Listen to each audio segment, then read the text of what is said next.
à toi, Seigneur, Hosanna, Père de gloire, Hosanna, le Tout-Puissant, l'incomparable, le Seigneur des Seigneurs, Père de gloire, je bénis ton Saint-Nom, toi qui es au-dessus de toutes tes choses. Laisse-moi t'élever, te glorifier pour tes bienfaits. À toi, la puissance, la majesté. Merci pour cette matinée que tu nous as accordée. Merci pour la grâce que tu as concédée à chacun de nous. Seigneur, sois glorifié à jamais, sois élevé, toi qui mérites toute la louange et l'adoration. Seigneur, Père de gloire, nous sommes dépendants de toi, parce que l'Éternel est sans ta bonté, sans ta fidélité, Seigneur, Père de gloire, nous ne sommes rien. Tu l'as renouvelé ce matin, Seigneur, Père de gloire, à chacun de nous. Nous te sommes reconnaissants. L'Éternel Dieu, merci pour la bonté, merci pour la fidélité que tu as renouvelée encore ce matin.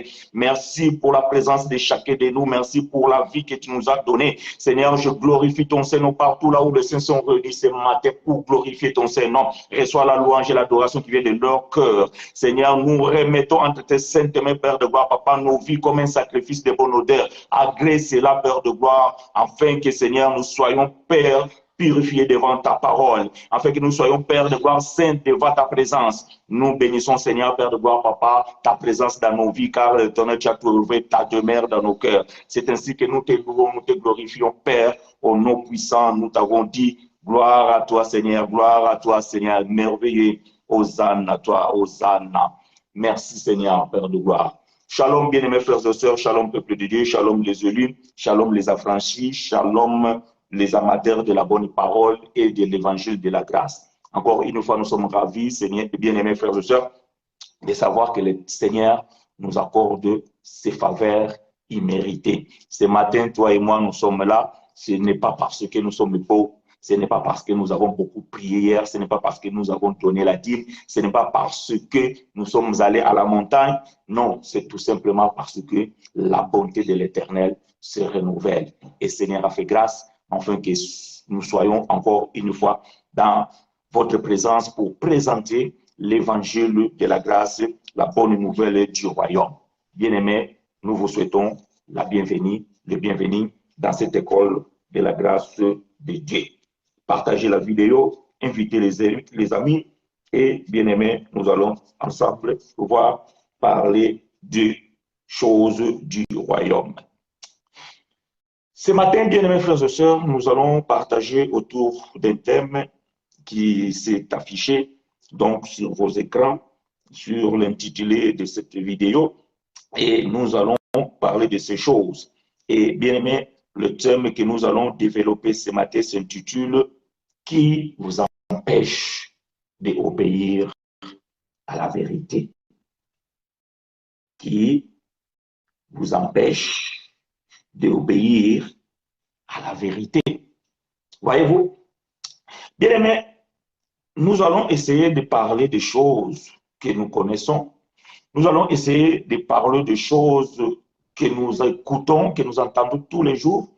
Nous allons essayer de parler des choses qui parfois dérangent ou tracassent nos vies. Et c'est alors que lorsque nous prêchons la bonne nouvelle, l'évangile de la grâce, ceux qui nous suivent, souvent, il y a des questions qui se posent. Souvent, il y a des réflexions aussi. Et nous constatons que beaucoup de gens ont des difficultés de pouvoir saisir vraiment la chose. Et voilà pourquoi parfois ils sont ballottés. Ils se trouvent dans des équilibres parce que ils ne sont pas encore assis dans la vérité de l'évangile. C'est parce qu'ils n'ont pas encore reçu tous les éléments qui peuvent faire de sorte qu'ils puissent tenir bon devant les enseignements religieux ou bien mondains. Alors, c'est alors que parfois nous sommes appelés et on nous pose des questions et nous essayons aussi de pouvoir répondre. Qui vous empêche d'obéir à la vérité? Il y en a beaucoup, bien-aimés, qui ont écouté l'évangile de la grâce et ils ont dit, mais vraiment frère, je suis ravi. Vraiment frère, ce que tu as dit c'est vrai. Mais, voyez-vous, les mains là, bien-aimés, c'est tout un problème. Vous savez, en français, lorsque nous formulons une phrase et cette conjonction apparaît, les mais, veut tout simplement dire qu'on annule la première phrase pour que nous puissions considérer la deuxième phrase. Voyez-vous? Ça veut dire que le plus important, ce n'est pas ce qui antecède, c'est ce qui, plutôt, ce n'est pas ce qui précède, mais c'est ce qui vient après. C'est ça, le mettre dans une phrase. Jésus dira, ne travaillez pas pour la nourriture qui se périsse, mais travaillez plutôt pour celle qui donne la vie éternelle. Voyez-vous? Donc, le mais là, cela annule tout simplement la première chose pour donner l'importance à la deuxième chose. Mais quand les gens disent que frère, j'ai écouté l'évangile, j'ai entendu ce que tu as dit, j'ai lu même la Bible avec toi, mais tu comprends que ce mais-là, c'est tout un problème. Et c'est ce qui fait que les gens, ils écoutent l'évangile de la grâce et parfois ils sont convaincus, mais il y a ces enseignements-là aussi qu'ils ont reçus tout au long de leur vie chrétienne qui fait que cela les empêche à pouvoir obéir à cette vérité qu'ils reçoivent, qui se trouve dans l'évangile de la grâce. Frère, c'est vrai que la dîme, moi aussi je me suis déjà posé des questions, pourquoi on donne la dîme? Mais tu vois, notre pasteur il nous avait dit que non, la dîme sert à pouvoir payer la salle, et la dîme sert aussi pour pouvoir payer l'électricité. Donc voyez-vous, donc la personne il a compris que la dîme, ce n'est plus d'actualité. Mais puisque le pasteur les a convaincus que s'ils donnent la dîme, c'est parce que l'œuvre de l'Éternel en a besoin, donc la personne les donne. Donc, ce n'est pas vraiment une conviction d'une vérité, mais c'est tout simplement parce que ce qu'on l'a donné, ce qu'on l'a dit, l'a convaincu de le faire. Non, nous disons ceci, bien-aimés, vous pouvez contribuer pour une salle et là où vous vous réunissez, ce n'est pas un problème. Ce n'est pas du tout mal. Mais vous ne dites pas que la dîme, non, la dîme, bien-aimé, ça, c'est quelque chose qui était dans l'ancienne alliance comme un impôt. On devait les donner. Ça veut dire que c'était une obligation. Aujourd'hui, si vous continuez à obliger les gens à le faire, ça veut dire que vous ramenez les gens dans un mensonge. Vous ramenez des gens dans l'ancienne alliance. Et vous savez tous que, bien aimé, la loi n'apportait pas la vérité. Parce que Jean chapitre 1, verset 17, il dit, la loi a été confiée à Moïse, mais la grâce et la vérité. Voyez-vous, la grâce est toujours accompagnée de la vérité. Mais la loi est venue toute seule. Et donc, dans cette loi, vous ne pouvez pas trouver la vérité parce que la loi a toujours été l'ombre des choses à venir. Or, l'ombre, c'est l'image. Donc, l'image, ce n'est pas la perfection. L'image, ce n'est pas l'exactitude. Donc, quand on vous ramène dans la loi, quand on vous ramène dans l'ombre, ça veut dire que ce n'est pas la vérité. Mais lorsque vous recevez la vérité, et vous croyez à cette vérité, mais il y a quelque chose qui vous empêche à pouvoir obéir la vérité. C'est la question que nous posons aujourd'hui. Qui vous empêche à obéir à la vérité? Que l'Éternel nous soit richement favorable. Vous êtes la bienvenue et les bienvenus. Donc, bien aimé, nous comprenons qu'il y a quelque chose qui se passe. Il y a quelque chose qui empêche que le peuple de Dieu, que les enfants de Dieu, que les élus de Dieu puissent obéir à la vérité de l'évangile. Mais ce que nous voulons aujourd'hui, vous et moi, parler, ce que nous voulons aujourd'hui mettre à la lumière, c'est ce qui empêche l'obéissance à la vérité. Bien aimés frères et sœurs, ouvrons la Bible. Nous sommes dans le livre de Jean chapitre 8, verset 32, un verset bien connu de tous. Et peut-être même nous pouvons fermer la Bible et pouvoir les réciter. Mais moi, j'ai toujours dit que vous devez nous accompagner avec vos Bibles ouvertes parce que nous devons lire la Bible distinctement. Une virgule dans la langue française peut changer le sens de toute une phrase. Donc, voilà pourquoi, bien-aimés, nous recommandons à tous les bien-aimés de pouvoir nous suivre avec les Bibles ouvertes. Alors, Jean chapitre 8, verset 32, nous dit ceci, je lis pour vous et avec vous. Nous allons descendre jusqu'au verset 35. Aidez-moi à écrire ces choses, bien-aimés frères et sœurs. Jean chapitre 8, verset 32 jusqu'au verset 35. Je lis pour vous et avec vous, la Bible dit ceci. Vous connaîtrez la vérité et la vérité vous affranchira. J'aime cette affirmation. Voyez-vous, très souvent, les gens ils ont l'habitude de dire le pardon, c'est une puissance qui libère. Bon, moi, je ne sais pas, je n'ai jamais trouvé dans la Bible où est-ce qu'il est écrit cette phrase. Mais bon, ce n'est pas une mauvaise phrase. C'est belle, c'est tout, mais ce n'est pas vraiment la réalité. Parce que dans la Bible, vous n'allez pas trouver un passage qui dit que le pardon, c'est une puissance qui libère. Non, nous savons bien que quelqu'un peut demander le pardon et se sentir bien. Et il y a aussi certains qui peuvent demander le pardon et ne pas recevoir ce pardon. Mais la Bible confirme que la vérité, c'est une puissance qui libère. Parce que Jésus lui-même a dit dans sa bouche, vous connaîtrez la vérité et la vérité vous affranchira. Ils lui répondirent, nous sommes la postérité d'Abraham et nous ne fûmes jamais esclaves de personne. Comment dis-tu, vous deviendrez libres? En vérité, je vous l'ai dit, le répliqua Jésus. Quiconque se livre au péché est l'esclave du péché. Or, l'esclave ne demeure pas toujours dans la maison, les fils s'y demeurent. Gloire à Dieu. Gloire à Dieu. J'aime ces choses. Vous connaîtrez la vérité et la vérité vous affranchira. Mais lorsque les Juifs ont entendu cette affirmation, ils se sont posés des questions et ils ont posé la question directement à Jésus. Ils ont répondu, nous sommes la postérité d'Abraham et nous ne fûmes jamais esclaves de personne. Comment dis-tu, vous deviendrez libres? La vérité est que ce peuple ignorait qu'ils étaient des esclaves. Mais Jésus va répondre que, en vérité, voyez-vous, donc ce que Jésus dit, c'est une vérité, c'est que ce peuple-là affirme, c'est des mensonges.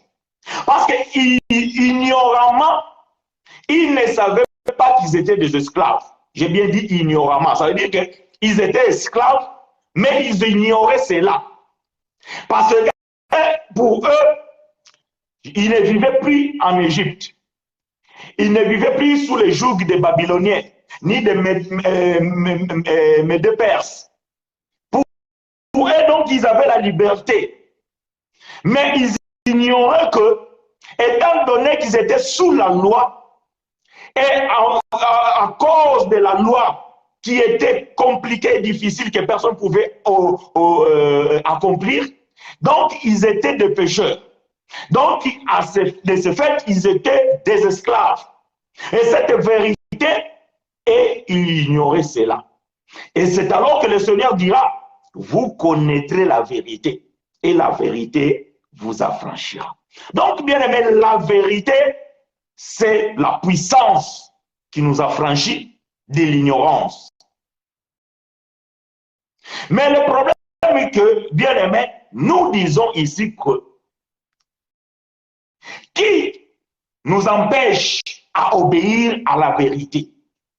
Parce que beaucoup d'entre nous, bien aimés, on a reçu la vérité. Beaucoup d'entre nous, nous avons entendu la vérité. Mais nous avons la difficulté de pouvoir obéir à cette vérité. Pourquoi? C'est l'équation que nous allons résoudre aujourd'hui. Pourquoi? Comment ça fait-il que tu écoutes la vérité? Et toi-même, tu lis la vérité. Toi-même, tu comprends que la vérité. Mais au moment de mettre en pratique cette vérité, tu n'arrives pas. Qu'est-ce qui t'empêche? Il y a quelque chose qui t'empêche de pouvoir obéir à la vérité. La Bible continue, Jésus va dire, en vérité, je vous le dis, leur répliqua Jésus, quiconque se livre au péché est l'esclave du péché. Or, l'esclave ne demeure pas toujours dans la maison, les fils y demeurent. Donc, un esclave ne demeure toujours à la vérité, plutôt dans la maison. Mais les fils, ils demeurent. Donc, comprenez que ceux qui sont libérés, ceux qui ont connu la vérité, c'est les enfants, c'est les fils. Et ceux qui ignorent la vérité, ce sont encore des esclaves. Paul va dire ceci dans le livre des Galates. Il dit que ces deux femmes, ce sont deux alliances. Il dit que Agar, c'est la mère des Juifs, la mère de Jérusalem actuelle. Ses enfants sont dans l'esclavage. Mais nous, nous sommes les enfants de la femme libre. Non, vous n'avez pas compris. Je vais prendre l'écriture. Galates. Galates chapitre 4. Lisons la Bible.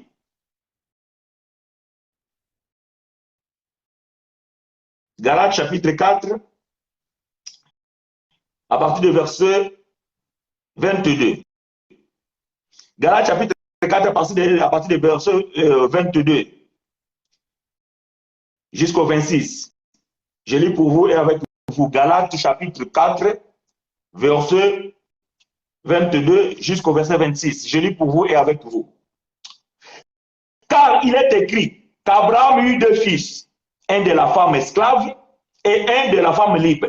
Mais celui de l'esclave naquit selon la chair, et celui de la femme libre naquit en vertu de la promesse. Ces choses sont allégoriques, car ces femmes sont deux alliances. L'une du mont Sinaï, enfantant pour la servitude, c'est Agar. Car Agar, c'est le mont Sinaï en Arabie, et elle correspond à la Jérusalem actuelle qui est dans la servitude avec ses enfants. Mais la Jérusalem d'en haut est libre, c'est notre mère. Ah, donc voyez-vous, frère Paul, il dit ici que il y a deux alliances et il va faire l'analogie ou bien la métaphore de prendre deux femmes dans la Bible, Agar et Sarah. Et Paul va expliquer que ces deux femmes-là, ce sont deux alliances. Agar représente l'ancienne alliance qui correspond à Jérusalem actuelle. Quand vous lisez la Bible actuelle, ce n'est pas aujourd'hui. C'était ce temps-là de frère Paul et ses contemporains. Jérusalem qui s'est trouvé à ce temps-là, ils étaient des esclaves. Et Agar représentait ce Jérusalem-là, qui était dans l'esclave avec ses enfants. Ils étaient dans la servitude. Parce que ça symbolisait le mot Sinaï. Ça veut dire là où Dieu a donné la loi. Mais Paul va dire que la Jérusalem d'en haut est libre. C'est notre mère. Vous le savez que la Jérusalem d'en haut, c'est la nouvelle alliance. Donc nous sommes déjà dans la nouvelle Jérusalem. Ce n'est pas moi qui le dis, c'est Paul. Parce que les gens qui parlent d'eschatologie futuriste, ils ne comprennent pas ces choses. Paul affirme que nous sommes déjà dans la nouvelle Jérusalem d'en haut. Parce que c'est la nouvelle alliance. Paul dit, ces deux femmes, ce sont deux alliances. Je ferme la parenthèse. Ce n'est pas ce qui m'intéresse aujourd'hui. Donc, voyez-vous, ça veut dire que ceux qui sont sous la loi, ou bien ceux qui étaient sous la loi, ils étaient les esclaves. Donc, quand Jésus dit que vous connaîtrez la vérité et la vérité vous affranchira, les Juifs, ils ont posé la question, mais nous sommes les enfants d'Abraham. Nous ne fûmes jamais l'esclave de quelqu'un. Ah, voyez-vous? Mais Paul confirme que oui, vous êtes les enfants d'Abraham, mais votre mère, c'est Agar. Non, tu ne m'as pas compris. Je suis en train de dire ceci. Jean chapitre 8, verset 32. Jésus dit ceci. Vous connaîtrez la vérité et la vérité vous affranchira. Mais les Juifs, ils ont répliqué. Ils ont dit que non, nous sommes les enfants d'Abraham. Et nous ne fûmes jamais l'esclave de quiconque. Mais Jésus réplique. Il dit, en vérité, je vous le dis. Quiconque est pécheur, il est l'esclave du péché. Or, vous savez que le péché, c'est la transgression de la loi. Or, la loi, c'est le mont Sinaï. Maintenant, Paul va expliquer cette portion de l'écriture dans Galates chapitre 4 pour dire que oui, il confirme l'affirmation des Juifs. Jésus n'a pas nié. Jésus a tout simplement dit que vous êtes des esclaves. Mais Paul dit que oui, vous êtes les enfants d'Abraham. Mais le problème, ce n'est pas être enfant d'Abraham, mais qui est votre mère? J'aime ces choses. La question qu'on se pose ici, qui est votre mère? Parce qu'Abraham, et Paul confirme, Abraham a eu deux fils. Une de la femme esclave, l'autre d'une femme libre. Vous, vous êtes les enfants d'Abraham, mais de quelle mère? C'est ça la question qu'on se pose. Quelle est votre mère? Donc, nous posons la question aujourd'hui. Vous vous dites que vous êtes les enfants de Dieu. Oui, mais quelle est votre mère? Ça veut dire quelle est votre alliance? Vous êtes toujours dans l'ancienne alliance, qui est Agar, ou vous êtes déjà dans la nouvelle alliance, qui est Sarah? Donc, le problème, ce n'est pas d'être enfant de Dieu. Nous avons toujours dit ceci. Écoutez-moi bien. Nous avons toujours dit ceci. Il y a les élus qui se trouvent encore dans l'ignorance, dans l'islam, dans la religion catholique, dans le protestantisme, dans le bouddhisme. Il y en a beaucoup d'élus qui se trouvent dans l'ignorance. Ils sont des enfants de Dieu, mais leur mère, pour l'instant, c'est encore Agar, parce qu'ils sont encore dans l'esclavage. Ils n'ont pas encore embrassé Sarah, qui est la nouvelle alliance. Non, je ne sais pas si vous me comprenez, parce que ces choses, bien aimées, c'est des choses qu'on enseigne aux docteurs.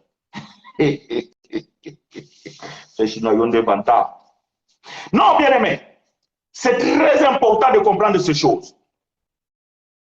Très important de comprendre ces choses. Parce que nous allons répondre à la question, qui vous empêche à obéir à la vérité? Mais pour comprendre la réponse, bien aimé, nous devons d'abord expliquer ces choses. Ah, mais frère, tu parles de la vérité. Quelle vérité? Dans notre église, le pasteur prêche la vérité. Dans notre église, la prophétesse prêche la vérité. Mais vous n'êtes pas libre. Donc, vous n'êtes pas affranchi, ça veut dire que ce n'est pas la vérité. Parce que la vérité, elle libère. Vous connaîtrez la vérité vous libérera. La vérité vous affranchira. Donc, si vous n'êtes pas encore affranchi, non, vous n'avez pas connu la vérité. Non, vous n'avez pas connu la vérité. Vous n'avez pas connu la vérité. Vous connaîtrez la vérité et la vérité vous affranchira. Non, non, non, non, frère chinois, nous ne sommes pas des esclaves. Si, vous êtes l'esclave de la religion. Parce que vous n'obéissez pas à la vérité, mais vous obéissez à vos dirigeants. Vous n'obéissez pas à la parole de Dieu, vous obéissez à vos pasteurs. Vous n'obéissez pas à la doctrine des apôtres, vous obéissez aux doctrines de vos bishops. Non, dans notre église, on fait ceci. C'est écrit dans la Bible. Hier, j'ai conversé avec un frère. Il m'a posé la question, il dit, frère, ma femme m'a dit qu'ils ont un veillé de prière. Ils doivent veiller toute la nuit et tout. Est-ce que, frère, c'est biblique? Je dis, frère, non. Ce n'est pas biblique. Parce que je n'ai pas trouvé dans la Bible, là où les apôtres, ils ont dit que non, vous devez faire des veillées de prière, passer toute une nuit. Est-ce que prier pendant toute la nuit, c'est mauvais? Non, ce n'est pas mauvais. Mais ce n'est pas une doctrine.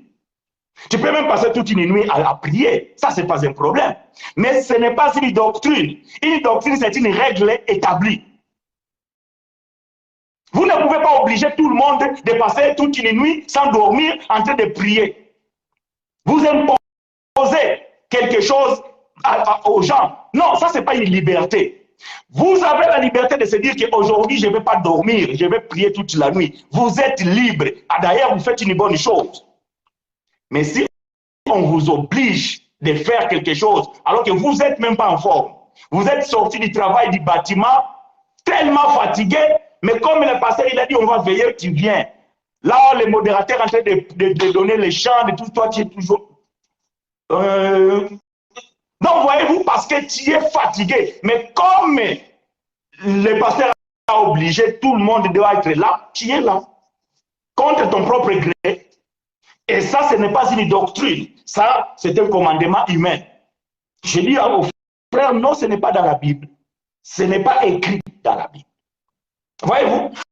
Donc, la vérité est que, bien aimé, nous devons obéir aux saintes écritures et à la sainte doctrine. C'est ça la vérité. Les apôtres, ils ont dit que vous êtes fondés dans l'enseignement des apôtres et des prophètes. Éphésiens chapitre 2, verset 20. Si vous faites que vous pratiquez là où vous rassemblez, ce n'est pas fondé par rapport aux écritures des apôtres et des prophètes, alors, bien aimé, ce n'est pas la vérité. Bien aimé, frère Paul, il dit que moi, étant que sage architecte, j'ai posé le fondement. Bien aimé, quand vous voulez construire, si on pose le fondement, vous ne pouvez plus poser un autre fondement dessus. Vous devez commencer à bâtir. Mais quand vous posez le fondement au-dessus d'un autre fondement, bien aimé, cette maison aura des problèmes.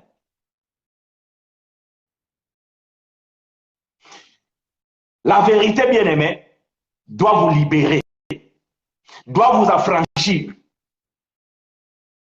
Mais nous sommes les enfants d'Abraham. Oui. Tout le monde se revendique des enfants d'Abraham. Physiquement, il y a des enfants d'Abraham dans la lignée d'Ismaël. Vous les connaissez. Et il y a les enfants d'Isaac. Vous les connaissez. Mais Paul parle spirituellement.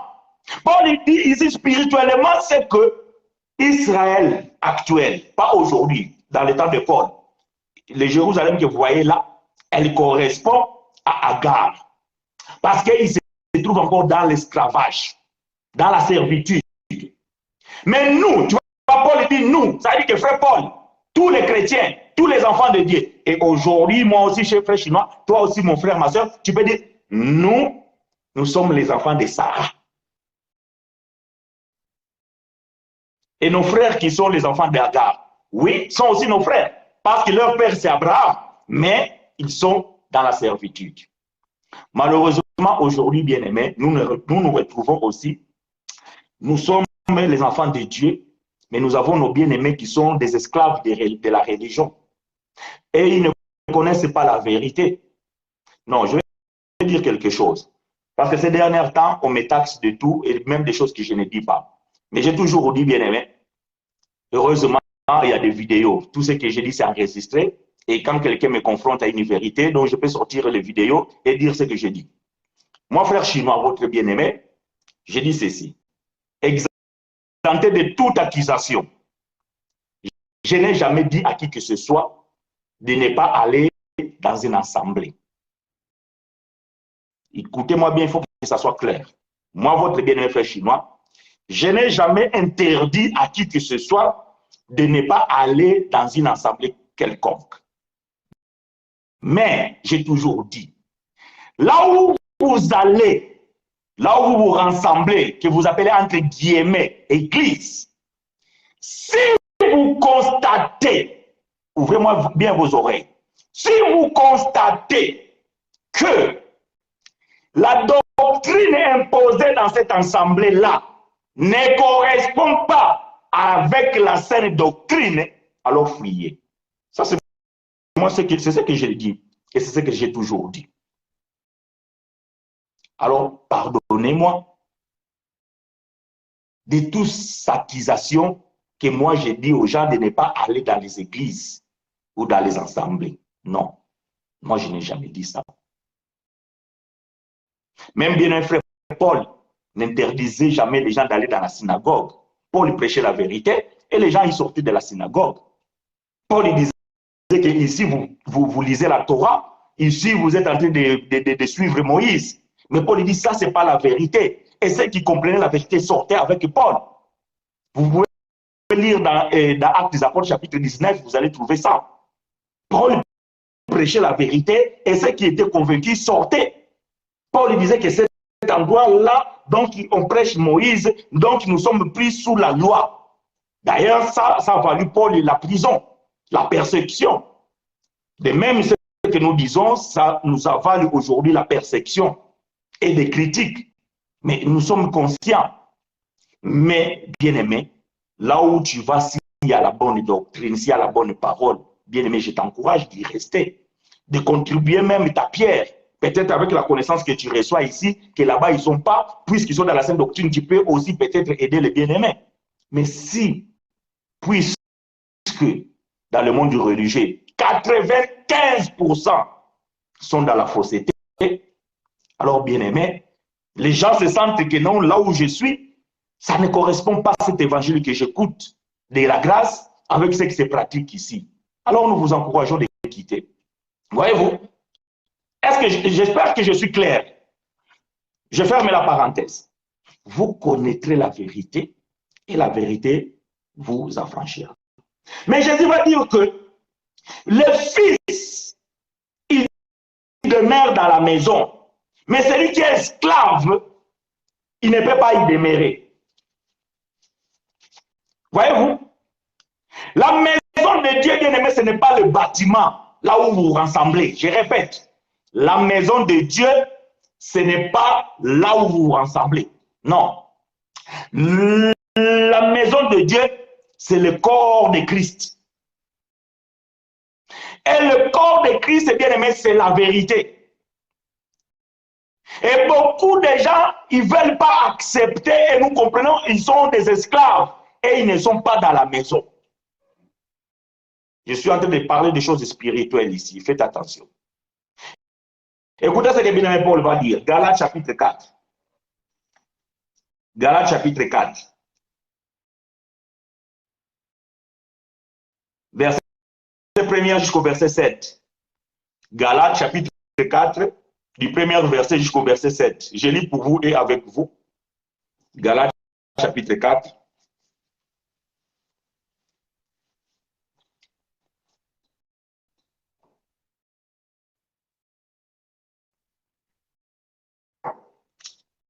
Je lis pour vous avec vous Galates chapitre 4, verset 1 à 7. Or, aussi longtemps que l'héritier est enfant, j'ai dit qu'il ne diffère en rien d'un esclave, quoiqu'il soit le maître de tout. Mais il est sous des tuteurs et des administrateurs jusqu'au temps marqué par le Père. Nous aussi, attention, nous aussi, ça c'est Paul et les frères, hein? Ça vous le savez. Nous aussi, de la même manière, lorsque nous étions enfants, nous étions sous l'esclavage des rudiments du monde. Mais lorsque les temps ont été accomplis, Dieu a envoyé son fils, né d'une femme, né sous la loi, afin qu'il racheta ceux qui étaient sous la loi, afin que nous réussissions l'adoption. Et parce que vous êtes fils, Dieu a envoyé dans nos cœurs l'esprit de son fils, lequel crie Abba Père. Ainsi, tu n'es plus esclave, mais fils. Et si tu es fils, tu es aussi héritier par la grâce de Dieu. Pas par la loi de Dieu, mais par la grâce de Dieu. Donc, Paul ici est en train d'expliquer quoi? Paul dit qu'un enfant, voyez-vous, un enfant, c'est quelqu'un qui n'a pas encore eu la maturité. Un enfant, c'est quelqu'un qui n'a pas encore la connaissance absolue. Un enfant, c'est quelqu'un qui n'est pas encore apte à pouvoir faire des choses tout seul. Un enfant, c'est celui qui a encore besoin d'apprendre. Alors, on doit les mettre des tuteurs, des administrateurs, des pédagogues. Et Paul dit que nous aussi, nous étions des enfants. Quand Paul parle, dit nous aussi, nous étions des enfants, il parle par rapport à la loi. Parce que la loi, c'est un pédagogue qui devait enseigner ce peuple jusqu'à les amener à Christ. Alors, Paul dit que nous aussi, nous étions des enfants. Jusqu'au temps fixé par le Père. Or, le temps fixé par le Père, c'est la venue du Saint-Esprit, la nouvelle alliance. C'est là où les gens devaient sortir de l'esclavage Parce que c'est là où la loi devait tomber. Et ceux qui étaient considérés comme des esclaves, en acceptant la vérité, donc ils devenaient des fils. On a déjà dit ces choses. Quand vous lisez Jean chapitre 1, verset 12, à tous ceux qui l'ont reçu, il a donné le pouvoir de devenir enfants de Dieu, parce que ces gens-là, ils étaient des esclaves. Ils étaient sous la loi, et dans l'état de la loi, Dieu n'avait pas des enfants. Dieu avait que des serviteurs. Donc, des esclaves, dans quelque sorte. Parce que le mot serviteur veut dire tout simplement esclave. Donc, servir. Donc, dans l'ancienne alliance, Dieu n'avait pas des enfants. Dieu avait que des serviteurs. Voilà pourquoi tous ceux qui étaient dans le temps de la loi, ils étaient encore des bébés. Ils n'avaient pas encore la connaissance, ils n'avaient pas la maturité. Voilà pourquoi il y avait la loi pour les éduquer comme un pédagogue. Et quand la vérité est venue, avec la grâce, Jean chapitre 1, verset 17, ceux qui ont reçu cette grâce et la vérité sont devenus, voyez-vous, sont devenus enfants de Dieu. Mais nous sommes menés en trouvant déjà cette vérité sur la terre, nous naissons déjà des enfants de Dieu. Mais il y a un problème. C'est quoi, frère chinois, le problème? Le problème, c'est que nous sommes nés dans la religion. Nous sommes nés dans la religion. Je bénis l'Éternel, les enfants qui vont naître aujourd'hui, peut-être ils vont naître dans la grâce et ils vont connaître déjà la vérité. Nous sommes nés dans la religion. Nos parents nous ont amenés dans la religion. Bien aimé, attention, la religion, elle n'est pas toujours mal, parce que c'est un pédagogue. Parce que s'il n'était pas la religion, nous les autres aussi, peut-être, on n'aurait pas embrassé cette vérité. C'est pour cela qu'il ne faut pas bannir tout ce qu'on a bénéficié dans la religion. Mais seulement lorsque l'État arrive et que la vérité jaillit, vous devez abandonner la religion. De même que c'est passé avec les frères, la loi était là. La loi était bonne. La loi, elle est spirituelle. Paul, il le confirme. La loi, elle est bonne. Mais la loi n'était pas la vérité. Lorsque la vérité est venue, les frères devaient abandonner la loi pour rester dans la vérité. Mais la vérité qu'ils ont reçue, c'est la loi qui était le pédagogue qui les a menés à cette vérité. De même, nous aussi, bien aimés, la religion nous a servi comme un pédagogue pour nous amener à Jésus. Bien qu'il n'était pas l'exactitude, mais lorsque l'État est venu, le Saint-Esprit nous a convaincus dans la vérité. Voilà pourquoi la religion, même lorsque nous les critiquons, donc nous devons aussi considérer le bon côté de la religion. Quelqu'un va dire, mes frères, sinon on ne te comprend plus. Non, vous devez me comprendre parce que je suis en train de dire des choses vraies. Les pratiques religieuses, bien aimées, sont mauvaises. Est-ce que vous me comprenez? Les pratiques religieuses sont mauvaises. Mais la religion, dans sa totalité, elle n'est pas mauvaise. Donc, il y a des choses, de bonnes choses dans la religion. Vous savez, il y a certaines personnes qui ont fait leurs études dans les écoles religieuses. Ils ont appris la mathématique, la physique et la chimie dans une école religieuse. C'est une bonne chose. Voyez-vous, c'est une bonne chose. Il y a pas mal à aller faire des études dans une école catholique, ou bien protestante, ou bien kimbangiste, peu importe. Ce n'est pas un problème. D'ailleurs, c'est bien parce que tu vas apprendre. Mais pratiquer la religion telle que nous les connaissons, ça c'est mauvais. J'espère que je suis clair parce que c'est quand les gens écoutent comme ça, après ils vont aller me taxer. Ah, frère chinois, il a dit ceci, tout ça là. Je suis clair dans mes explications. Et vous savez, s'il y a quelque chose qui n'est pas clair, posez-moi la question afin que nous puissions nous mettre d'accord. Vous connaîtrez la vérité et la vérité vous affranchira. Non, nous avons comme père Abraham, nous ne sommes pas des esclaves. Vous êtes des esclaves parce que vous commettez les péchés, vous êtes sous la loi. Et vous êtes des esclaves, mais l'esclave ne demeure pas toujours dans la maison, mais les fils y restent. Ah, donc pour que nous restions dans la maison, nous devons être des fils. Alors Paul dit que la loi était comme un pédagogue, jusqu'à lorsque l'État est venu. Donc, ceux qui étaient sous la loi sont devenus les enfants de Dieu. Et ceux qui naissent après ces événements sont déjà des enfants de Dieu. Je parle les élus, attention.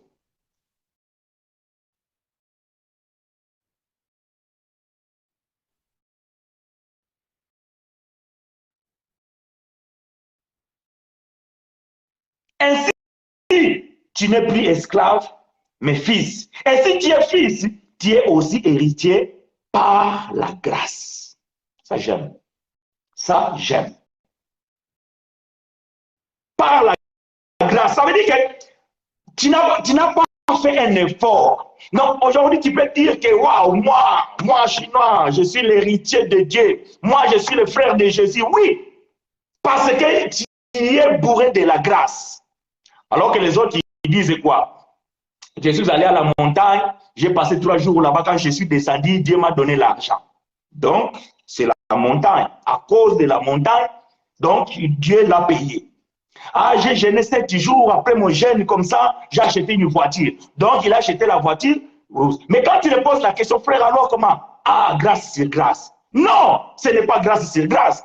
Parce que toi, tous tes exploits, tu les mets au compte de tes jeûnes et prières, tu mets le compte de la montagne, tu mets au compte de ta dîme, et après tu dis que non, grâce sur grâce. Quelle grâce? La grâce est une faveur imméritée. Paul dit, soit c'est la grâce, soit c'est les œuvres. Si c'est les œuvres, ce n'est pas la grâce. Si c'est la grâce, ce n'est pas les œuvres. Les deux ne peuvent pas cohabiter. Les deux ne peuvent pas cohabiter. Tu ne peux pas dire que Dieu m'a fait grâce lorsque je suis allé à la montagne et quand je suis venu, Dieu m'a donné un travail. Ça, ce n'est pas la grâce. C'est un dû. Donc, Dieu t'a payé pour tes efforts. Donc, toi, tu as fourni des efforts et Dieu t'a payé. Bien-aimés, vous êtes des ignorants. Vous êtes des ignorants. Je ne parle pas de vous qui me suivez. Je parle à ceux qui me suivent en différé et qui veulent nous confronter à la vérité. C'est ce que j'ai dit à eux. Donc, vous, eux. Mais vous, vous êtes des enfants de la maison. Vous savez ces choses. Qui vous empêche d'obéir à la vérité? Galates chapitre 5. Rentrons maintenant dans le vif du sujet, parce que la question, c'est ça que nous devons répondre. Qui est celui-là qui nous empêche à obéir à la vérité? Galates chapitre 5, verset 1 à 9. Je suis dans la version Semeur. Vous pouvez lire dans la version qui vous convient. Moi, je vais lire dans la version Semeur. Galates chapitre 5, verset 1er jusqu'au verset 9. Je lis ceci. Si vous avez des questions, bien aimées, n'hésitez pas. Vous pouvez poser votre question, parce que souvent, vous attendez la fin. Et parfois, entre les décalages qu'on a de quelques secondes, vous et moi, lorsque vous écrivez, parfois, la question, elle arrive un peu tard. Si vous avez des questions, frère, vous pouvez commencer à l'écrire et nous allons les lire. Même si nous ne répondons pas de suite, au moins, nous avons la connaissance de cette question. Je lis pour vous avec vous Galates chapitre 5, verset 1 à 9. Galates chapitre 5, verset 1 à 9.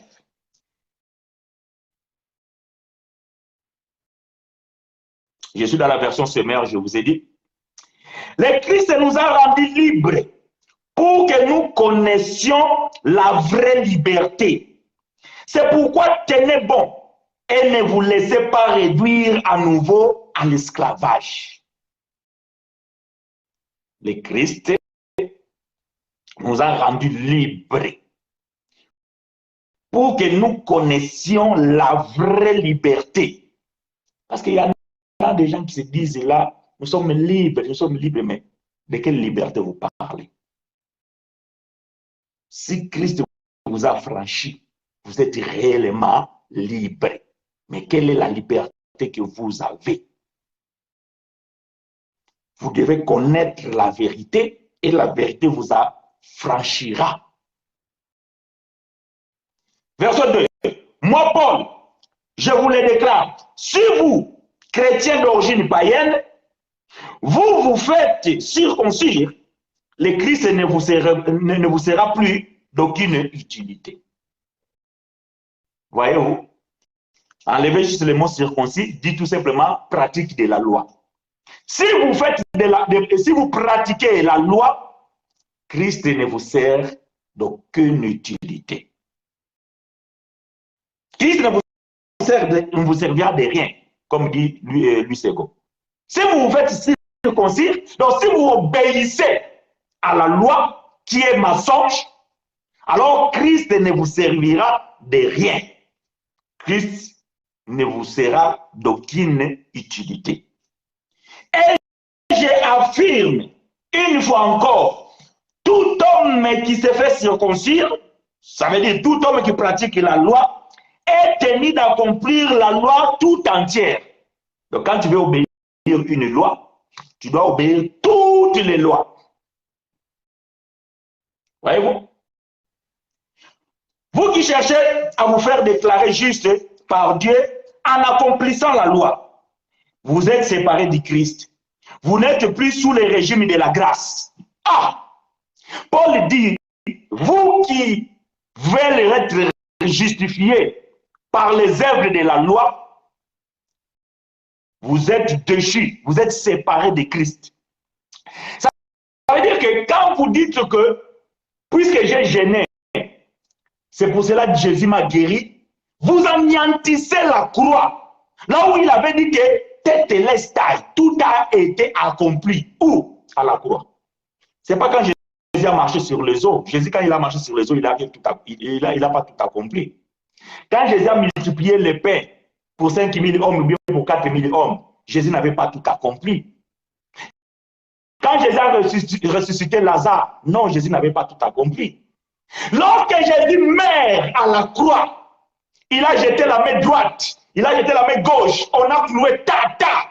Il a crié Père, tétélestai. Tout a été accompli. Tout, sans exception. Et si votre foi n'est pas basée à la crucifixion, votre foi elle est vaine. Votre foi elle est vaine. Parce que l'œuvre de la croix bien-aimée a accompli toutes choses et a donné la victoire à l'humanité. Et quand toi tu associes tes victoires à tes jeûnes et prières, tu anéantis la croix de Christ.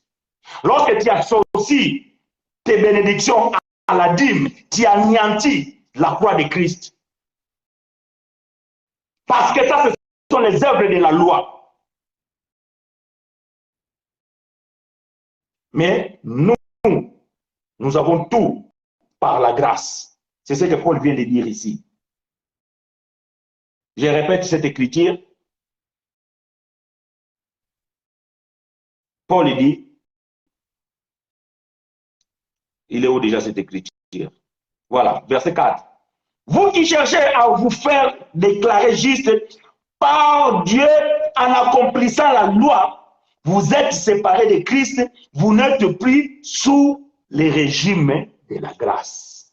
Donc vous êtes plus sous le régime de la grâce. Parce que vous cherchez à être justifiés par Dieu en accomplissant les œuvres de la loi. Ça, c'est la vérité. Et lorsque nous disons cela à quelqu'un, il dit, oui frère, oh, mais pourquoi notre pasteur n'a jamais prêché ça? Mais la Bible est claire. Mais voilà, tout ça là.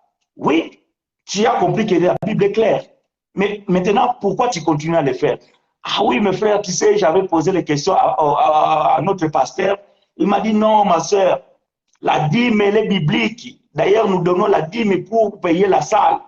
Voyez-vous? Donc, tu as trouvé une vérité, mais on t'empêche d'obéir à cette vérité par des mensonges.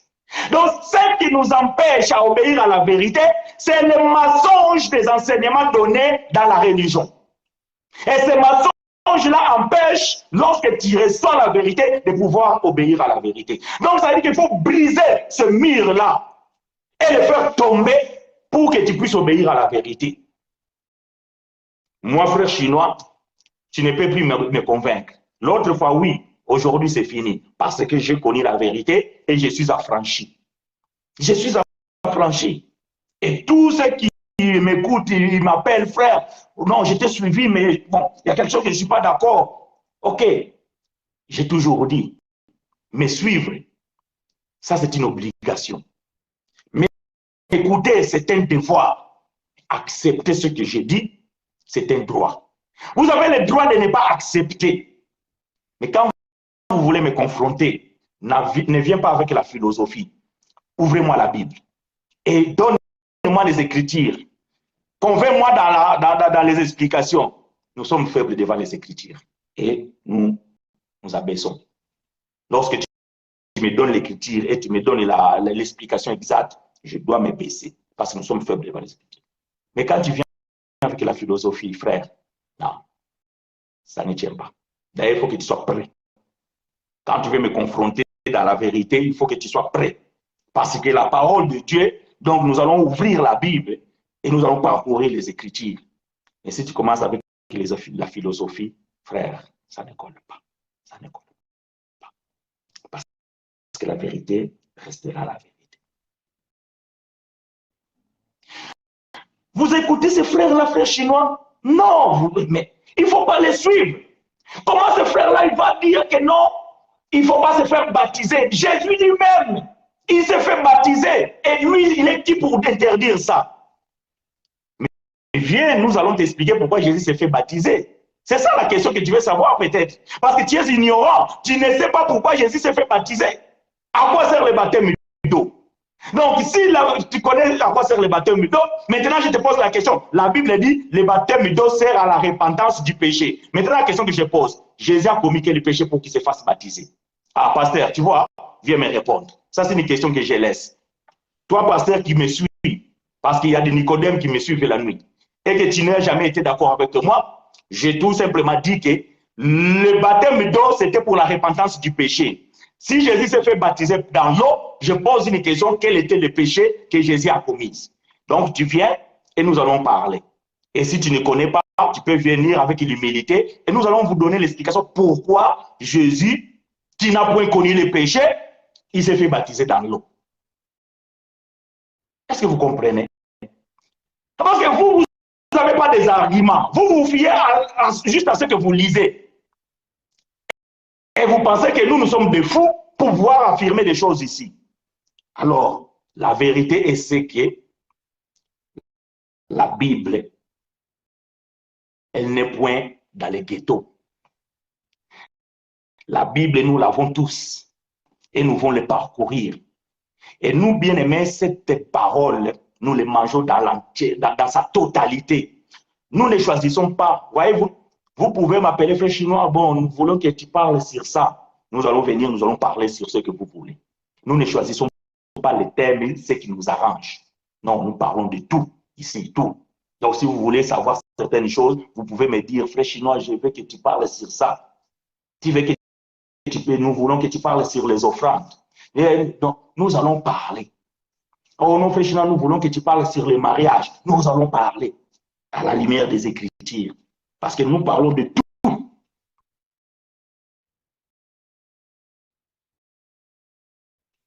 Je continue la lecture. Verset 5. Quant à nous, notre espérance, nous sommes dans Galates chapitre 4. Quant à nous, notre espérance, c'est d'être déclarés justes devant Dieu au moyen de la foi. Telle est la ferme attente que l'Esprit fait naître en nous. Notre justification, bien aimé, c'est par la foi. Alors, je vais définir d'abord cette portion. Voyez-vous, la foi, c'est la réponse de la grâce. Est-ce que quelqu'un m'a compris? Est-ce que quelqu'un m'a compris? La foi, c'est la réponse de la grâce. Ça veut dire quoi? Ça veut dire que Dieu d'abord, il manifeste sa grâce. Après, toi, tu réponds par la foi. Autrement dit que sans la foi, tu ne peux rien recevoir de la part de Dieu. Ah non, tu ne m'as pas compris. Je répète, la foi, c'est la réponse de la grâce. Voyez-vous, selon la mention, selon la loi de la première mention, lorsque le mot grâce est apparu dans la Bible, c'est dans le livre de Genèse chapitre 6. La Bible dit, Noah trouva grâce aux yeux de Dieu. Lorsque Noah trouva la grâce aux yeux de Dieu, maintenant Dieu va se manifester à Noé et Noé va obéir. Or, cet acte d'obéissance, c'est ce qu'on appelle la foi. Et Paul va confirmer ça dans Hébreux chapitre 11. C'est par la foi que Noé, divinement, a averti. Voyez-vous? Donc, mais quand tu dis dans la loi, on ne parle pas de la foi de Noé. On parle que Dieu a manifesté sa grâce à Noé. Mais Paul va expliquer que la réponse de Noé, c'était la foi. Voilà pourquoi Paul dit que vous êtes sauvés par la grâce au moyen de la foi. Donc la foi, c'est toujours la réponse de la grâce. Maintenant, si vous mettez votre foi dans les œuvres de la loi, les jeûnes et prières, les baptêmes, la dîme, ça c'est une fausse foi. Parce que Paul va dire ceci. Avant que la foi vienne, nous étions tous enfermés sous la loi. Mais lorsque la foi vient, oh, donc Paul explique que dans le temps de la loi, les gens n'avaient pas la foi en Christ parce que Jésus n'était pas là. Et vous deviez mettre votre foi dans les œuvres. Voilà pourquoi Paul dit que d'ailleurs la loi dit, c'est par elle, donc, comment dire, voilà, celui qui observe la loi, c'est par les œuvres de la loi qu'il vit. Mais le juste vivra par la foi. Or, qui est juste? Celui qui est juste, c'est celui qui a été justifié. Ça veut dire qu'il y a eu d'abord un problème, et ces gens-là, ils étaient condamnés. Mais après, il y a eu un avocat qui est venu, il a intervenu, et la justice a rendu la sentence. Cet homme est juste. Or, celui qui est venu justifier, c'est Jésus. Parce que l'humanité était condamnée. Parce que la loi condamnait toute l'humanité. Mais lorsque Jésus est venu, il a justifié. Voilà pourquoi Paul dit, tous ont péché. Voyez-vous, tous ont péché. Et ils étaient privés de la gloire de Dieu. Donc ça, c'est une faute. Et la justice de Dieu a jugé. Mais lorsque l'avocat par l'excellence est venu, il est allé jusqu'à la croix, il a payé la dette. Il a dit à Dieu, libère ce peuple, je rachète. Voilà pourquoi Paul dit, il nous a racheté de la loi. Oh, c'est pas moi qui l'ai dit, hein? Galates chapitre 4, verset 5. Il nous a racheté. Donc, Paul parle de eux qui ont connu la loi, pas nous, frère, attention. Moi, j'aime quand vous me suivez, il faut faire attention. Parce que j'entends des prédicateurs dire, nous étions tous des péchés.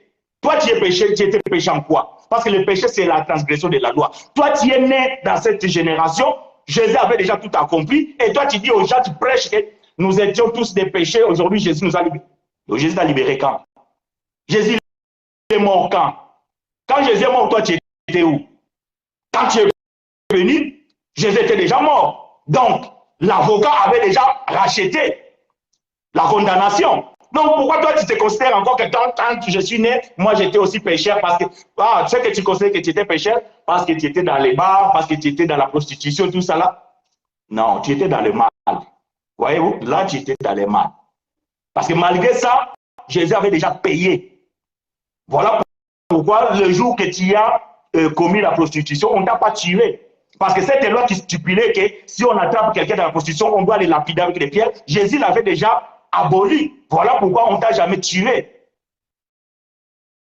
Alors que selon la Bible, quand tu commets ce péché, tu dois mourir. Mais comme l'avocat a fait la justification, il a aboli cette loi. Donc, malgré toi, tu t'es retrouvé dans la grâce.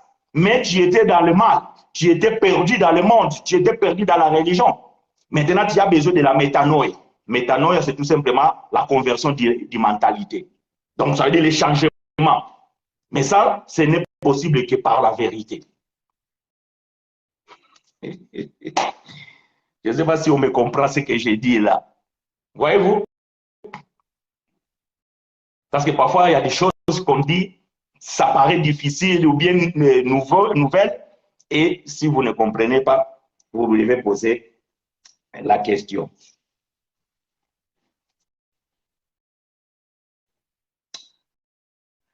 Paul continue, verset 6. Car, Galates chapitre 4 toujours.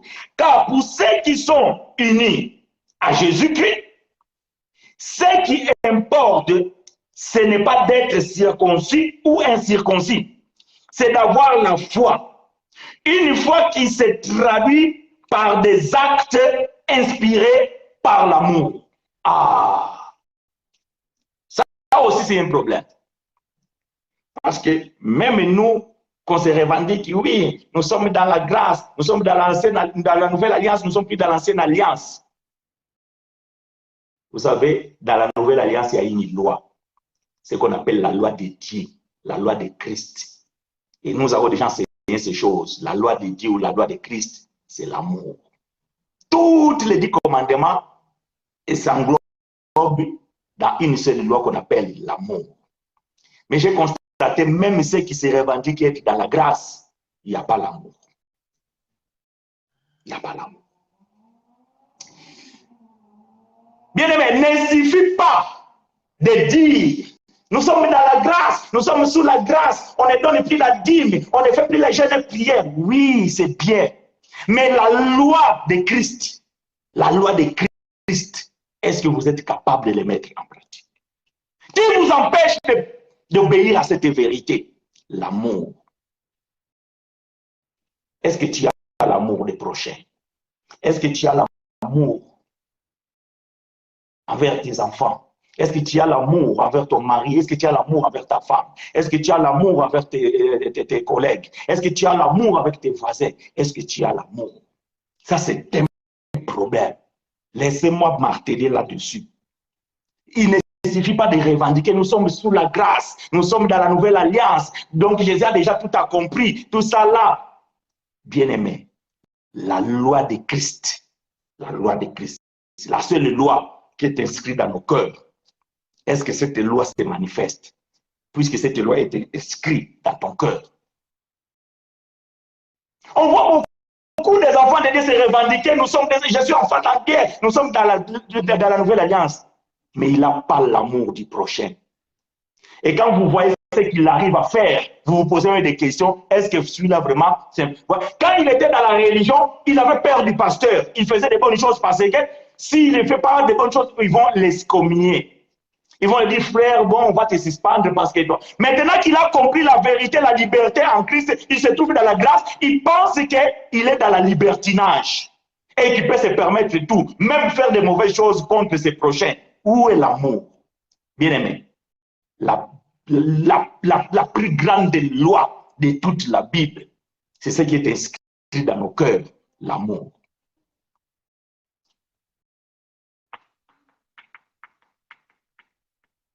Car pour ceux qui sont unis avec Jésus-Christ, ce qui importe, ce n'est pas être circoncis ou incirconcis, c'est d'avoir la foi, une foi qui se traduit par des actes inspirés par l'amour.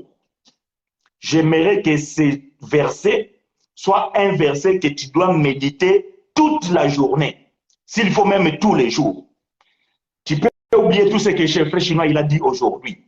Retiens juste ce verset ici-là, Galates chapitre 5, verset 6. Je suis dans la version sommaire. Car pour ceux qui sont unis à Jésus-Christ, toi, moi, nous sommes unis avec Jésus-Christ. Ce qui nous importe, ce n'est pas de donner la dîme ou de ne pas donner la dîme. Tu donnes la dîme, c'est bien, c'est ta conviction. Tu ne donnes pas la dîme, c'est aussi bien, c'est aussi ta conviction. Mais ça n'a pas d'importance. Tu es baptisé dans l'eau, oui, c'est pas mauvais. Tu n'es pas baptisé dans l'eau, ce n'est pas mauvais non plus, c'est bien. Tu cherches Dieu dans la montagne, c'est bien. Tu ne cherches pas Dieu dans la montagne, c'est bien aussi. Mais ça n'a pas d'importance. Ce qui importe, c'est que la foi que tu as en Jésus-Christ, il faut que cela se manifeste par des actes inspirés par l'amour. L'amour.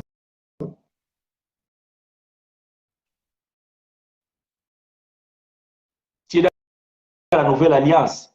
Amen. Tu es un élu de Dieu. Amen. Mais le mari de ta voisine que tu convoites là,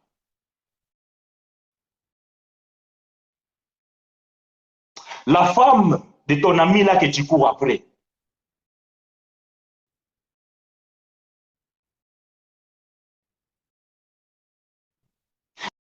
la jalousie que tu as envers les autres,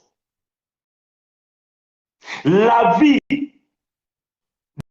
de calomnier les autres, les mensonges que tu prospères, que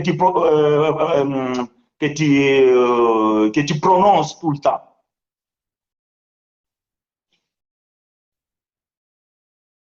Où est l'amour? Où est l'amour? Ça, c'est la loi de la nouvelle alliance. Il ne suffit pas de taper la poitrine, nous sommes dans la nouvelle alliance. Mais dans la nouvelle alliance, nous avons une loi. Oh frère, frère Chinois, il a dit, Jésus a aboli la loi. La loi, on n'a plus besoin de quoi accomplir la loi. La loi, c'était des temps de l'ancienne alliance, tout ça là. Oui, amen. Ça, c'est bien, tu sais, tu connais la Bible, tu connais les enseignements de la grâce, ça, c'est très bien. Mais frère Chinois a aussi déjà prêché que nous avons une loi dans la nouvelle alliance, on appelle la loi de Christ. Et la loi de Christ, Paul dit que c'est l'amour. Si vous avez l'amour, vous accomplissez tout. L'amour. Ça, c'est un grand problème. Laisse-moi insister là-dessus, laisse-moi taper là-dessus. Ça, c'est un grand problème. Aujourd'hui, nous voyons des gens se revendiquer des élus. Nous voyons des gens se revendiquer des enfants de Dieu. Mais ils n'ont pas d'amour. Ils n'ont pas d'amour.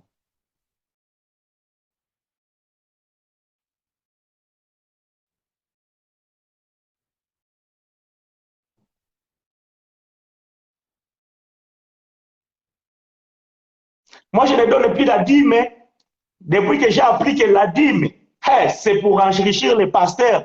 D'ailleurs, même ces pasteurs sont devenus des riches et tout ça, là, nous en est pas. C'est très bien. Mais quand toi, tu manges ta voisine, ton voisin là, il n'a même pas le pain. Tu préfères aller jeter la nourriture que donner à l'autre.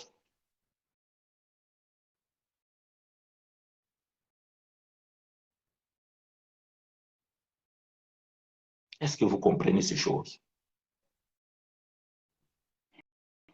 Aujourd'hui, bien aimés, nous sommes en train de vivre un moment où l'individualisme a pris le dessus.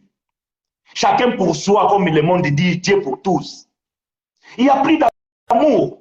Nous, ici en Occident, on les constate, je ne sais pas, peut-être même aussi en Afrique, ou même partout dans le monde. Avant, on arrivait peut-être dans un arrêt de bus.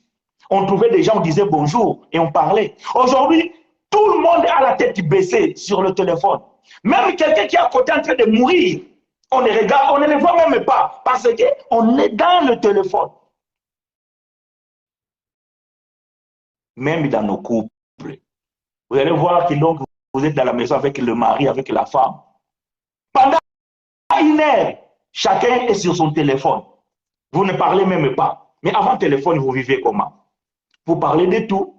Vous racontez même ce qui s'est passé par terre, chez les voisins.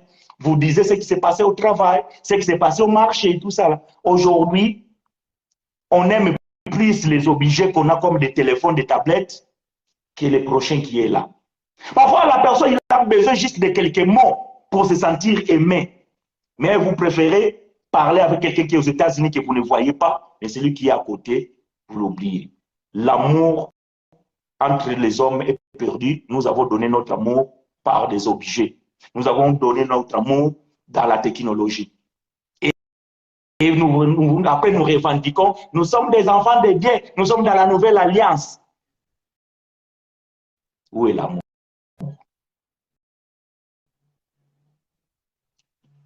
Paul, il dit ici que car pour ceux qui sont unis à Jésus-Christ, moi, frère Chinois, je suis en train de prêcher, vous qui êtes unis avec le Seigneur Jésus-Christ, ce qui importe, ce n'est pas de pratiquer la loi ou de ne pas pratiquer la loi. Ce n'est pas d'être circoncis ou bien incirconcis. Ce n'est pas de donner la dîme ou pas donner la dîme. Ce n'est pas de gêner ou pas de ne pas gêner. Ce n'est pas d'être baptisé ou pas de ne pas être baptisé. Ce n'est pas d'aller à la montagne ou pas aller dans la montagne. Ce n'est pas de prier 40 jours ou pas prier 40 jours. Non. Paul dit, c'est d'être déclaré juste devant Dieu. Non, pourquoi je lis là? Non. Ce n'est pas plutôt, ce n'est pas d'être circoncis ou circoncis, mais c'est d'avoir la foi. Une foi qui se traduit par des actes inspirés par l'amour. Trois choses restent. Mais le plus grand, c'est l'amour. Voyez-vous? Le plus grand, c'est l'amour. Parce que l'amour, bien aimé, c'est la loi de Christ. C'est la loi de Dieu inscrite dans nos cœurs.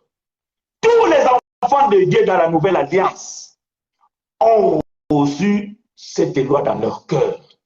Mais qui vous empêche d'obéir à cette vérité?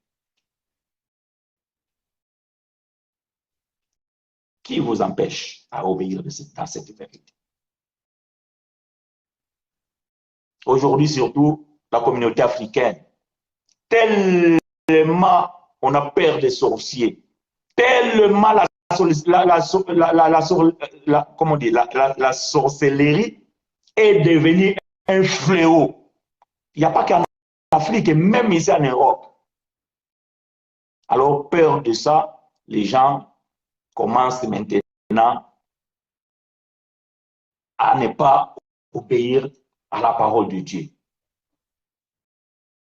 Merci, sœur Christiane. Voyez-vous,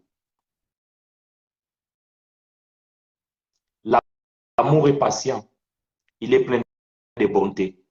L'amour n'est envie, l'amour ne se vante pas, il ne se enfle pas d'orgueil, il ne fait rien de malhonnête, il ne cherche pas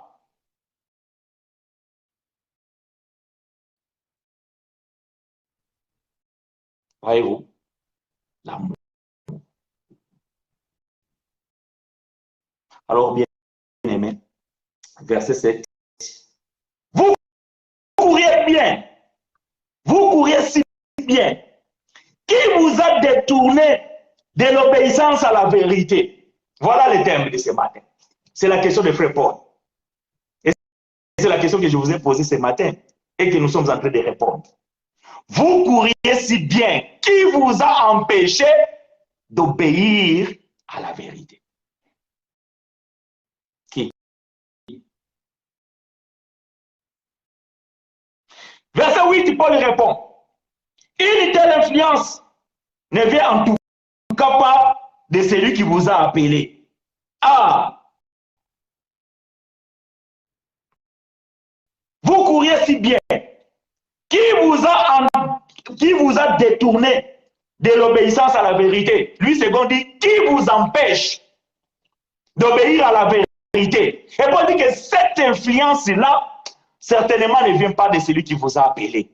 Si vous êtes appelé de Dieu, et que vous avez reçu la bonne parole de l'évangile de la grâce, la vérité, et aujourd'hui vous retournez dans la religion parce que la dîme vous manque, les jeûnes prières vous manquent, la musique des frères là, quand ils chantent là, le tam-tam là, oh là là, me manque. Non, le pasteur il t'a appelé, mais frère, pourquoi tu viens plus à l'église? Tu commences à suivre les frères chinois là, il va t'amener à l'enfer. Frère chinois, il te prend à la main, on y va à l'enfer. Et toi, tu es un enfant de Dieu, ton père, il est incapable de t'arracher dans la main de frère chinois, et frère chinois, il t'amène à l'enfer. Et vous acceptez ces choses. Ça, c'est des bêtises.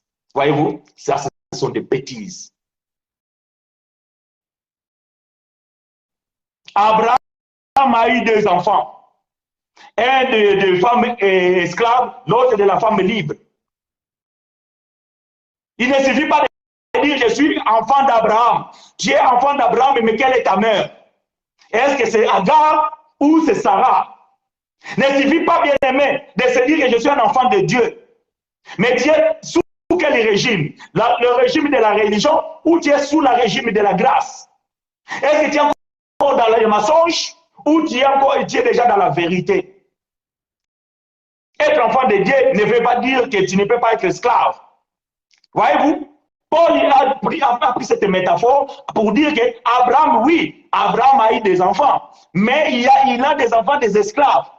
Alors que vous savez bien que Agar ne devait pas représenter Jérusalem, mais Paul parle ça des choses spirituelles. Il fait la métaphore pour expliquer quoi? Pour expliquer que tous ceux qui sont des esclaves sont ceux qui sont sous la loi. Parce qu'Agar représentait le monde Sinaï, là où Dieu avait donné la loi. Et Agar d'aujourd'hui, c'est la religion. L'Agar d'aujourd'hui, c'est le monde. Est-ce que vous avez pour mère Sarah? Parce que Sarah, c'est la nouvelle alliance, la nouvelle Jérusalem. La Jérusalem met d'en haut. Et nous sommes déjà dans la nouvelle Jérusalem. Ce n'est pas moi qui le dis, c'est Paul. Donc, Agar, c'est la mère des ignorants, des esclaves, des religieux. Et Sarah est la mère des libres, ceux que Christ a libérés. Et ceux qui ont connu la vérité, et la vérité les a franchis. Est-ce que tu connais la vérité? Et pourquoi tu n'es pas affranchi? Ah non, tu n'as pas connu la vérité. Parce que la vérité, c'est une puissance qui libère. Et puisque tu es encore esclave de ton pasteur, tu es encore l'esclave des bishops, vous voyez, il y a même des gens qui sont ici en Europe. Ils préfèrent appeler un prophète en Afrique. Et le prophète dit, envoie ton offrande prophétique et moi je vais parler pour toi, je vais prier pour toi. Et au final de compte, quand il se retrouve que ce prophète-là, c'est un grand escroc, un prostitué, et il n'ose pas dire la vérité, il se cache. Il se cache, dis la vérité, que tu t'es fait avoir. Non, les gens, ils se cachent. On l'a dépouillé tout l'argent parce qu'il cherchait des bêtises, parce que ce marabout-là qui est devenu prophète, il a prophétisé et la chose est arrivée et la personne, bien aimée. Même Moïse a dit ça. Un prophète peut venir prophétiser et la chose arrive. Mais si tu ne connais pas les provenances de ces prophètes, si tu ne connais pas quel est le véritable Dieu qu'il sert, alors tu es dans la fausseté. Donc, Moïse voulait dire qu'il y a aussi des gens qui peuvent dire des choses et les choses arriver, mais ne sont pas de vrais prophètes. Ne sont pas de vrais prophètes. Et tu es devenu l'esclave d'un homme.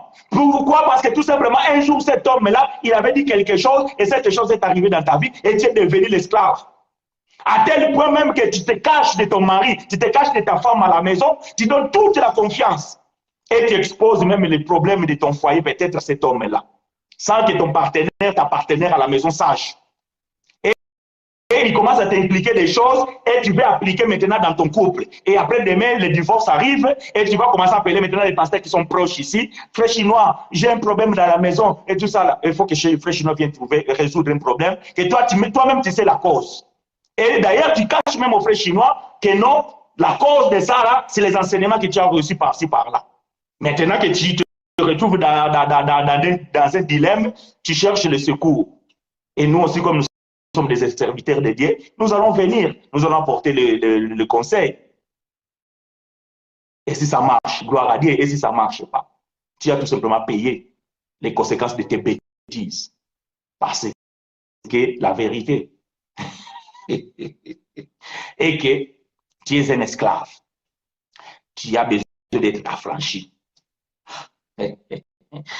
J'aimerais point virgule avec le verset 9. Ne dit-on pas, il suffit d'un peu de levain pour faire lever toute la pâte. Ne dit-on pas, il suffit d'un peu de levain pour faire lever toute la pâte. Vous savez, on a déjà enseigné ces choses. C'est quoi les levains? Les levains, c'est des faux enseignements. Un jour, dans Matthieu chapitre 16, Jésus va dire aux ses disciples, il va dire que faites attention aux levains des pharisiens et des esclaves. Et les disciples ignorants, ils se sont posés des questions, mais pourquoi les maîtres disent ça? C'est parce qu'on a oublié du pain. Mais Jésus a compris, il a dit, vous êtes bornés d'esprit. Vous avez oublié même que j'ai multiplié 7 pains pour 5000 hommes. J'ai multiplié les pains pour les 4000 hommes. Et vous avez mangé, il était encore resté. Et vous pensez que je suis en train de parler du pain? Et là, l'esprit des disciples va s'ouvrir. Ils ont compris que non, Jésus parlait de l'enseignement. Ah, donc le levain, c'est l'enseignement des pharisiens. Le levain, c'est l'enseignement de la religion. Et c'est ce levain-là qui vous empêche à obéir à la vérité. Un peu de levain fait lever toute la pâte. Non, frère, ah bon, tu vois, moi, franchement, le baptême, non, j'ai dit au pasteur, non, je ne vais pas me faire baptiser, tout ça là.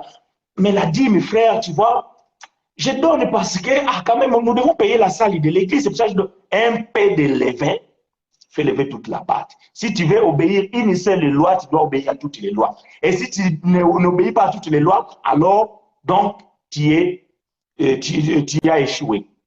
Mais un peu de levain, tu es déchu de la grâce de Dieu. Juste un peu de levain, tu es déchu de la grâce de Dieu.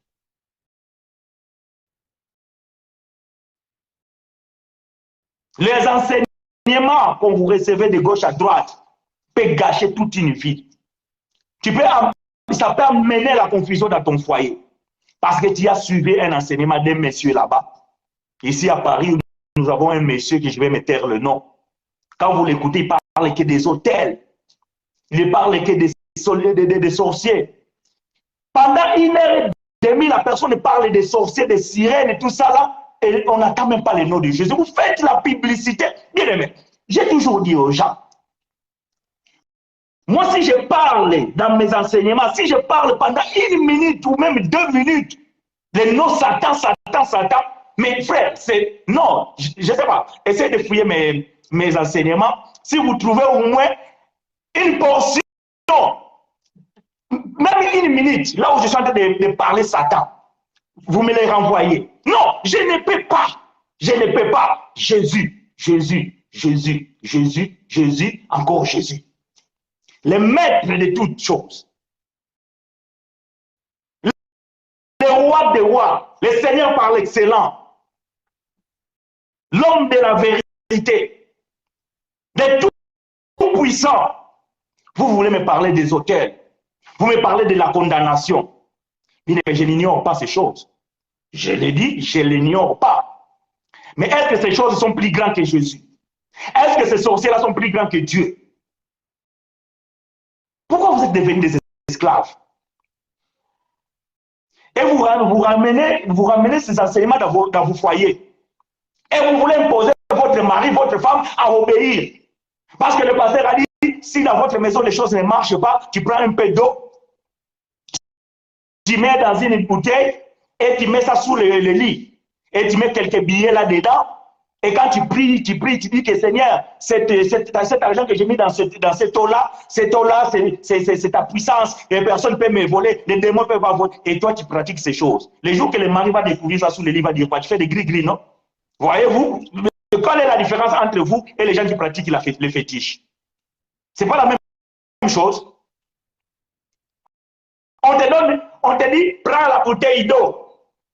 Tu prends la bouteille d'eau, quand tu veux prier, quand tu veux dormir la nuit, tu pries et tu asperges un peu dans la tête, après tu dors. Le nom de Jésus ne suffit pas. Si tu pries au nom de Jésus, cela ne suffit pas. Cette eau-là que tu vas mettre là, il a quoi? Cette eau-là, c'est plus fort que Jésus. Vous êtes devenus des esclaves parce que vous avez fait rentrer les levains dans votre enseignement. Vous êtes fait rentrer les levains dans votre tête.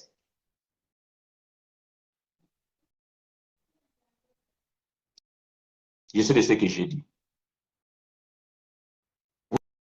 Vous connaîtrez la vérité et la vérité vous affranchira. Et qui vous empêche d'obéir à la vérité? Posez-moi vos questions, bien-aimés frères et sœurs. Bon, bien-aimés, je vais prendre congé de vous. Et tu que vous avez nos coordonnées, vous avez nos adresses, vous savez là où nous habitons et vous savez là où nous trouvons. Donc, nous allons continuer à recevoir vos appels, à recevoir vos questions, vos préoccupations. Nous allons continuer, bien aimés, à pouvoir enseigner l'enseignement. Donc, chaque fois que l'Éternel nous prête la vie et le souffle, donc nous allons continuer à faire ce que l'Éternel nous appelle à faire. Et quant au reste, bien-aimés, faites de bonnes actions, pratiquez de bonnes œuvres, priez sans cesse et pensez aux autres. Retenez une chose, tout ce que nous pouvons faire, c'est bien. Mais le plus important, c'est que nous devons pratiquer l'amour. Si notre foi n'a pas l'amour, bien aimé, notre foi, elle est vaine, compromis. Mais en toutes choses, par la foi en Jésus-Christ, pratiquons de bonnes œuvres par l'amour.